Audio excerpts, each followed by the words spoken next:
Biology plainly says if the relationships in the biological system cooperate with each other, the system is nourished to its full potential. If that's not the case, then it loses its integrity, and we call that disease and death. Do you think the negativity between groups is going about it the wrong way, in the sense like we're trying to harp on the negatives instead of saying, well, what do we agree on?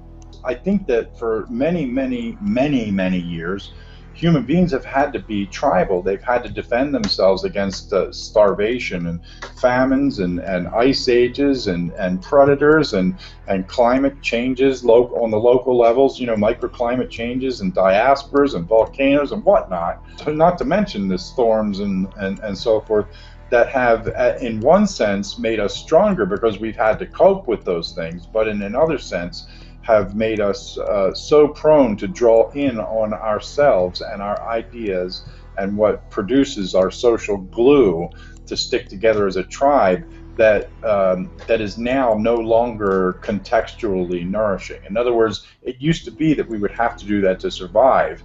Now, if we continue to do that, I think it's actually detrimental. It's non-adaptive or maladaptive towards survival. But we have these ideas that we use as cement to bind our group together, and if we don't recognize that what we hold in terms of ideas are just social currency, and that no matter what that is, if we use it to attempt to nourish each other and not beat people up for what we perceive as their ignorance or whatever, then we're going to be in a lot better shape than if we go around with these angry, screaming, chest-beating things where we're just yelling at each other, or even in some cases around the globe, literally hurling bombs and killing each other over the fact that we feel like others are worthy of death. Do you think that these certain people, because of the environments they're being raised in, have more negative key locks than positive ones? And maybe that's the point, that they feed on,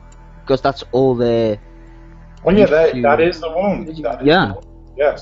Yeah. That, when you are in the womb, if your mother is in a high stress environment, you'll get bathed in certain hormones and so forth that will actually change your physiology to be more prone to be reactive as opposed to thoughtful, and all of this sort of stuff that as you grow older, your physiology is geared, evolutionarily speaking, to get acclimated to its most recent environment, but also carrying the weight of long-term evolution, that it would come back to a calmer state if calmer things prevail for a while. But yeah, if somebody's brought up in a harsh climate, they tend to speak the emotional language of harshness. And if it's not there, they'll preserve it. The same way that happens on a national landscape, where if a country goes to war and is just so frightened of being extinguished from the face of the earth, and has had to build up strengths and so forth to defend itself from extinction, that it may, in times of peace, actually cultivate war in some sense just to stay practiced.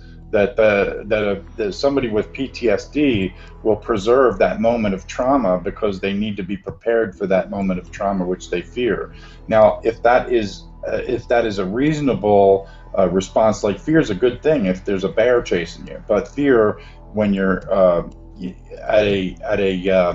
at a luncheon is probably not as adaptive. That would be classified as anxiety then, wouldn't it, I guess? That's where anxiety comes from. It's a maladaptive emotional state in response to the actual environment going on.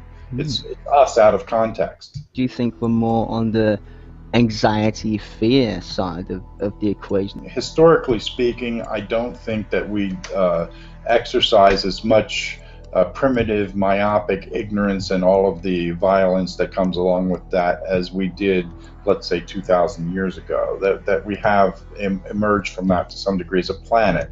But I definitely think there are pockets, a full spread, a full spectrum, if you will, of places on the planet that still express that full spectrum of enlightened all the way back to fairly the brutish and angry points of view, but I think that they are reflections of the current environments that are going on too. So in all fairness, if you look at the planet Earth, like it's all covered with water, there are hot spots and cool spots and uncomfortable zones in the context of that whole ocean of currents going on. And I think people do have a tendency to reflect their local environment over the long haul. Cultures reflect their cultural environment over long periods of time. So we just do what we do to reflect the environment, and that's where our cognitive capacity can come in. We can actually transcend some of the things that have gone on, but you really have to have some kind of an anchor, a guide that you can trust in order to do that. And that's where I think biology comes in, because it plainly says if the relationships in the biological system cooperate with each other, the system is nourished to its full potential. And if that's not the case, then it loses its integrity, and we call that disease and death. How do you think that affects the nourishment of community, in the sense that most humans want to be positive, but yet we've got this giant negative? How does a country affect the negativity of individuals? I think that an individual is like the weather and the culture is like the climate, that somebody's daily or experience inside of a household can certainly shape in large part who they are, but ultimately the culture sets the tone for the waters. And some cultures, in this particular case, are harsher climates than others. I do think that one of the big mistakes we make, again, is that retributive justice. We look for the person to blame, or the people to blame, or the thing to blame.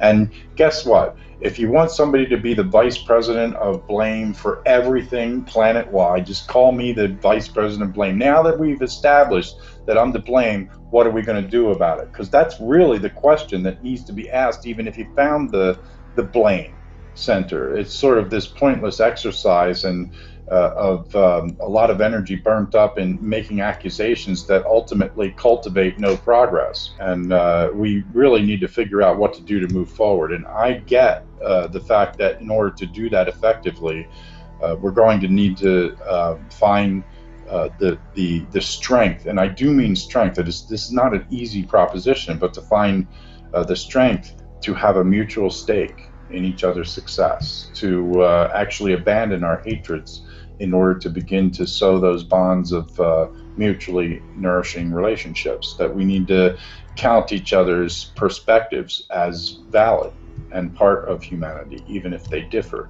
We need to understand plurality. We need to understand that we need the trees as much as the trees need us. What would be the need for the community instead of being destructive in nature? What would be the benefits of community? The benefit in terms of humanity and the globe is we'd probably start focusing on things like cleaning up. We'd probably start focusing things on fine-tuning education to tailor itself to the treasures that are locked in each child, to cultivate the things that the innate talents to their fullest potential, and then point them at some way to constructively communicate that in the context of community. I mean, we could really start plowing into some pretty positive things if we work together. And if we don't work together, that's the very definition, again, of disease and disintegration. So I think it's a matter of consequence and not necessarily good and bad.